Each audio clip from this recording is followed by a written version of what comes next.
बलूचिस्तान में बारिशें बरसाने वाला सिस्टम दाखिल। क्वेटा समेत मुख्तलिफ इलाकों में मूसलाधार बारिश। तफसीलात के मुताबिक बलूचिस्तान में बारिशें बरसाने वाला मगरिबी हवाओं का सिस्टम दाखिल हो गया, जिसके जेर असर क्वेटा समेत मुख्तलिफ इलाकों में मूसलाधार बारिश से जलथल एक हो गया। महकमा मौसमियात ने आज भी सूबे के 16 अजला में मजीद बारिशों की पेशगोई की है। पाकिस्तान मेट्रोलॉजिकल डिपार्टमेंट के मुताबिक मगरिब की जानिब से बारिशें बरसाने वाला सिलसिला बुध को बलूचिस्तान में दाखिल हुआ, जिसकी वजह से योब, शिरानी, बारखान, मूसाखेल, सिब्बी, जियारत, क्वेटा, चमन, पशीन, किला अब्दुल्ला, किला सैफुल्ला, कल्लात और खुजदार में तेज हवाओं, आंधी और गरज चमक के साथ मूसलाधार बारिश का सिलसिला जारी रहा। बारिश के बाद नशेबी इलाके ज़ेरे-आब आ गए। महकमा मौसमियात के मुताबिक आइंदा 24 घंटे के दौरान इन इलाकों में तेज हवाओं, आंधी और गरज चमक के साथ बारिश का इम्कान है। ताहम सूबे के दीगर अजला में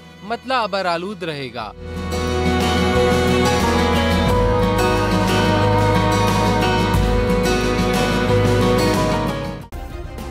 सब्सक्राइब करें और बेल दबाएं ताकि कोई खबर रह न जाए।